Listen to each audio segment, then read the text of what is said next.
నమస్కారం. ఆధ్యాత్మిక వార్తావాహిని భక్తి విశేషాలకు స్వాగతం. వారణాసిలోని విశ్వనాథ జ్యోతిర్లింగ క్షేత్రం భక్తులతో సందడిగా మారింది. శ్రావణ మాస 2వ సోమవారం సందర్భంగా వేద మంత్రాల నడుమ అర్చక స్వాములు స్వామివారికి హారతి సమర్పించారు. భారీగా తరలివచ్చిన భక్తులు శివయ్యను దర్శించుకున్నారు. కర్నూలులోని శ్రీ నారాయణీ ప్రత్యంగిర వేద పాఠశాలలో శ్రావణ మాసం 2వ సోమవారం పూజలు ఘనంగా జరిగాయి. ఈ సందర్భంగా 12 జ్యోతిర్లింగాలకు విశేష పూజలు, అభిషేకాలు నిర్వహించారు. భక్తులు విశేష సంఖ్యలో తరలివచ్చి శివయ్యను దర్శించుకున్నారు.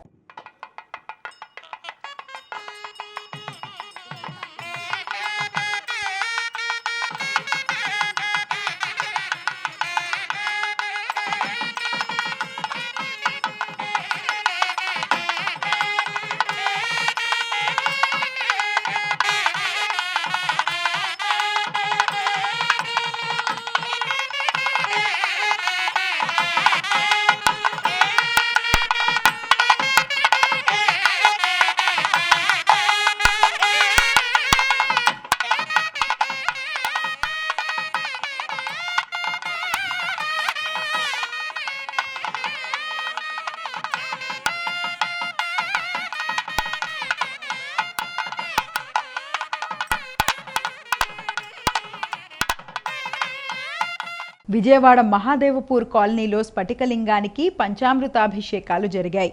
శ్రావణ మాసం 2వ సోమవారం కావడంతో స్వామివారిని సుగంధ ద్రవ్యాలు, పంచామృతాలతో అభిషేకించారు.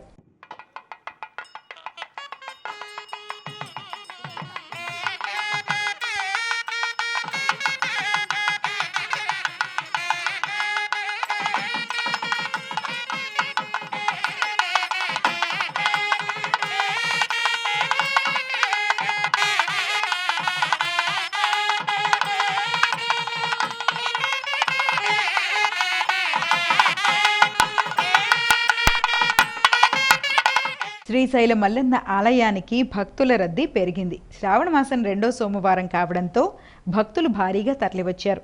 భక్తులు తెల్లవారుజాము నుంచే పాతాళ గంగలో పుణ్యస్నానాలు ఆచరించారు.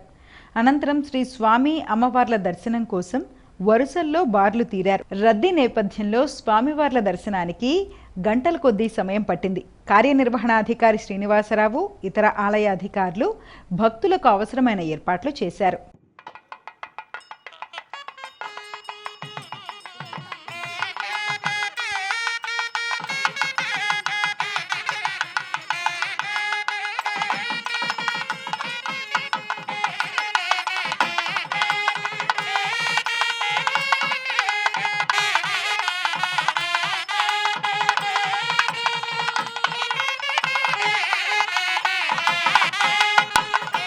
వేములవాడ రాజన్న ఆలయంలో శ్రావణ 2వ సోమవారం వేళ ఆలయ అర్చకులు ఉదయం శ్రీ లక్ష్మీ గణపతికి అభిషేకము, శ్రీ రాజరాజేశ్వర స్వామివారికి మహాన్యాసపూర్వక ఏకాదశి రుద్రాభిషేకము, శ్రీ రాజరాజేశ్వరి అమ్మవారికి లలితా సహస్రనామ పూజలు, పరివార దేవతార్చనలు నిర్వహించారు.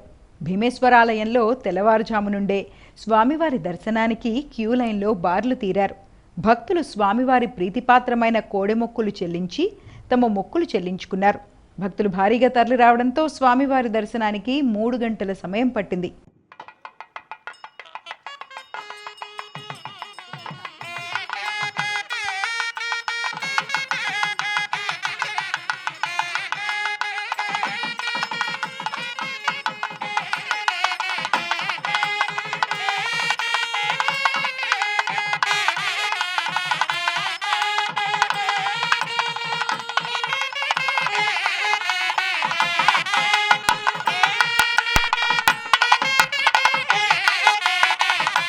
హైదరాబాద్ గచ్చిబౌలిలో శివాలయంలోని విశ్వనాథ శివలింగానికి శ్రావణ సోమవార భస్మహారతి కార్యక్రమం ఘనంగా జరిగింది. ఈ సందర్భంగా స్వామివారికి ప్రత్యేక పూజలు చేసి మహాకాళునిగా అలంకరించి ప్రత్యేక హారతులు సమర్పించారు.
మదురైలో సంప్రదాయంగా సాగుతున్న పుట్టు ఉత్సవం వైభవంగా జరిగింది.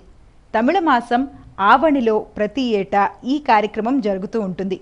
దీన్నే పుట్టు తిరువిళ అంటారు. వగై నది ఒడ్డున ఉన్న పుట్టు సోక్నాథర్ ఆలయం వద్ద ఈ ఉత్సవం అత్యంత వైభవంగా జరిగింది. పరమశివుడు తన భక్తురాలైన వృద్ధ మహిళ కోసం మట్టి మోసిన పురాణ గాథ ఆధారంగా ఈ ఉత్సవాన్ని నిర్వహిస్తారు. శివుడు పుట్టు అంటే దక్షిణ భారతదేశంలో బియ్యపిండి కొబ్బరితో చేసే వంటకం అమ్ముకునే వృద్ధ మహిళ వంతియార్ కోసం భోజనంగా పుట్టును స్వీకరించి ఆమెకు మోక్షం ప్రసాదించాడని నమ్ముతారు. శివుడు ఆ వృద్ధురాలి తరపున కూలీగా మట్టి మోసి గాయపడ్డ లీలకి గుర్తుగా ఈ ఉత్సవంలో మట్టిని ప్రతీకాత్మకంగా స్వీకరించే క్రతువు ఉంటుంది. అదే క్రతువు సోక్నాథర్ ఆలయంలో వేలాది మంది భక్తుల సమక్షంలో జరిగింది. మదురై మీనాక్షి అమ్మన్ ఆలయం నుంచి ప్రత్యేకంగా ఉత్సవమూర్తులను పుట్టుతోపు ప్రాంతానికి తీసుకువచ్చి పూజలు నిర్వహించారు. భక్తులు స్వయంగా పుట్టును తయారు చేసి స్వామివారికి నైవేద్యంగా సమర్పించారు.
తిరుమల శ్రీవారి ఆలయంలో పవిత్రోత్సవాలు ఘనంగా జరుగుతున్నాయి. రెండో రోజు సోమవారం పవిత్రాల సమర్పణ కార్యక్రమం శాస్త్రోక్తంగా నిర్వహించారు. ఉదయం యాగశాలలో హోమాలు తదితర వైదిక కార్యక్రమాలు చేపట్టారు. ఆ తర్వాత సంపంగి ప్రాకారంలో వేడుకగా స్నపన తిరుమంజనం నిర్వహించారు. సుగంధ ద్రవ్యాలతో విశేషంగా అభిషేకం చేశారు. అనంతరం వేదఘోష మంగళ వాయిద్యాల నడుమ శ్రీవారి మూలవర్లకు, ఉత్సవమూర్తులకు, జై విజయులకు, గరుడాళ్వారుకు, వరదరాజస్వామివారికి, వకుళమాత అమ్మవారికి, ఆనంద నిలయము, యాగశాల, విశ్వక్సేనుల వారికి, యోగ నారసింహస్వామివారికి, భాష్యకారులకు, పోటు తయారుకు, ధ్వజస్తంభం, బలిపీఠం, శ్రీ భూ వరాహస్వామివారికి, శ్రీ బేడి ఆంజనేయ స్వామివారికి పవిత్రమాలలు సమర్పించారు. ఈ కార్యక్రమంలో తిరుమల శ్రీ పెదజేయర్ స్వామి, శ్రీ చిన్నజేయర్ స్వామి, ఈవో శ్రీ ముద్దాడ రవిచంద్ర, అదనపు ఈవో శ్రీ సిహెచ్ వెంకయ్య చౌదరి, ఇతర అధికారులు, భక్తులు పాల్గొన్నారు.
భద్రాచలంలోని శ్రీ సీతారామచంద్ర స్వామివారి దేవస్థానంలో పవిత్రోత్సవాలు ఘనంగా ప్రారంభమయ్యాయి.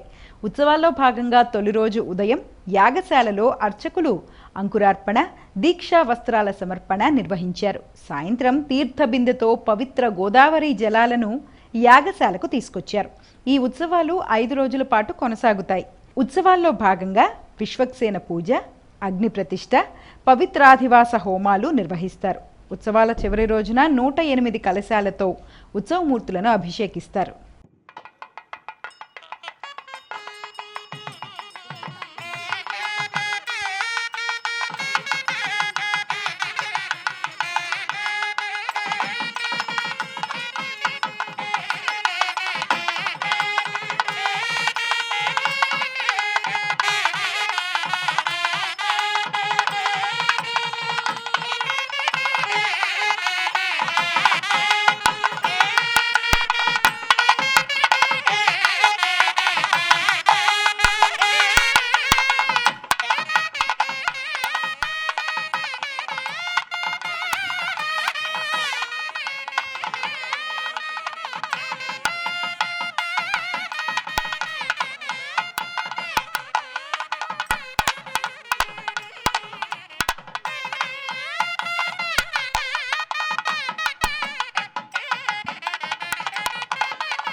యాదాద్రి శ్రీ లక్ష్మీ నరసింహస్వామి వారి ఆలయంలో పవిత్రోత్సవాలు ఘనంగా ముగిశాయి. చివరి రోజున ప్రధాన ఆలయంలోని మూలమూర్తులతో పాటు శ్రీ చక్రపెరుమాళ్ పరివార దేవతలకు పవిత్రాలను సమర్పించారు. మేళతాళాలు, సన్నాయి వాయిద్యాలు, పురోహితుల మంత్రోచ్చరణల నడుమ మహాపూర్ణాహుతితో ఉత్సవాలకు పరిసమాప్తి పలికారు.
వాడపల్లిలోని శ్రీ వెంకటేశ్వర స్వామి ఆలయంలో పవిత్రోత్సవాలు ఘనంగా జరిగాయి. ఉత్సవాల్లో భాగంగా ఖండవెల్లి రాజేశ్వర వరప్రసాదాచార్యుల ఆధ్వర్యంలో పుణ్యాహవచనం, మహాశాంతి హోమం, ప్రాయశ్చిత్త హోమము నిర్వహించి మహాపూర్ణాహుతి సమర్పించారు. పవిత్ర విసర్జన, మహదాశీర్వచనము, నీరాజన మంత్రపుష్పాలతో పవిత్రోత్సవాలు పరిసమాప్తమయ్యాయి.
దేవుని కడప శ్రీ లక్ష్మీ వెంకటేశ్వర స్వామి దేవస్థానం అనుబంధ ఆలయమైన శ్రీ లక్ష్మీ వెంకటేశ్వర స్వామి దేవస్థానంలో మృత్యుంజయ హోమం ప్రారంభమైంది.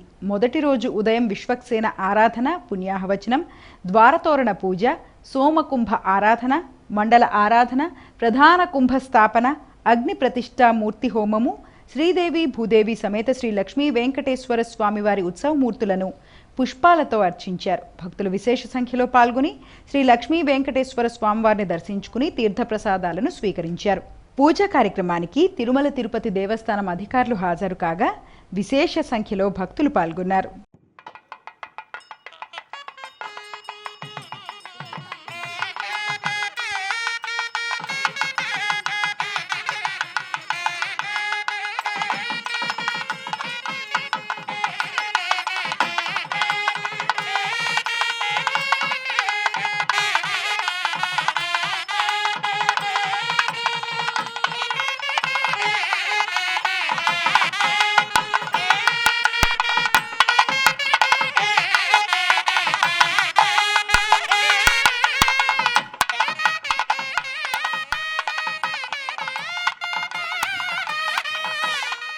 అన్నవరం సత్యనారాయణ స్వామి క్షేత్ర రక్షకురాలు శ్రీ వనదుర్గ అమ్మవారి జాతర మహోత్సవాలు ఘనంగా జరుగుతున్నాయి.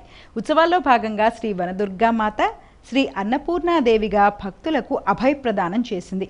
ఆలయ అర్చకులు అమ్మవారికి ప్రత్యేక పూజలు, హోమాలు నిర్వహించారు.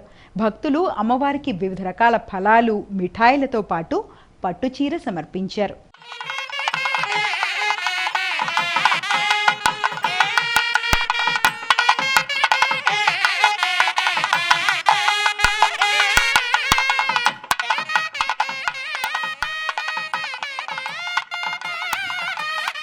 నెల్లూరు జిల్లా వెంకటాచలంలోని గొలగమూడి శ్రీ భగవాన్ వెంకయ్య స్వామి 44వ ఆరాధనోత్సవాలు ఘనంగా జరుగుతున్నాయి. ఉత్సవాల్లో భాగంగా శ్రీ భగవాన్ వెంకయ్య స్వామికి ఎమ్మెల్యే సోమిరెడ్డి దంపతులు దర్శించుకుని ప్రత్యేక పూజలు చేశారు. అనంతరం పట్టు వస్త్రాలు సమర్పించారు. శ్రీ భగవాన్ వెంకయ్య స్వామికి గరుడ వాహన సేవ జరిగింది. ఈ గ్రామోత్సవాన్ని వేలాది మంది భక్తులు తిలకించారు. ఇవి ఈనాటి భక్తి విశేషాలు. తదుపరి ఆధ్యాత్మిక వార్తావాహిని భక్తి విశేషాల్లో మళ్ళీ కలుద్దాం. అంతవరకు సెలవు. నమస్కారం.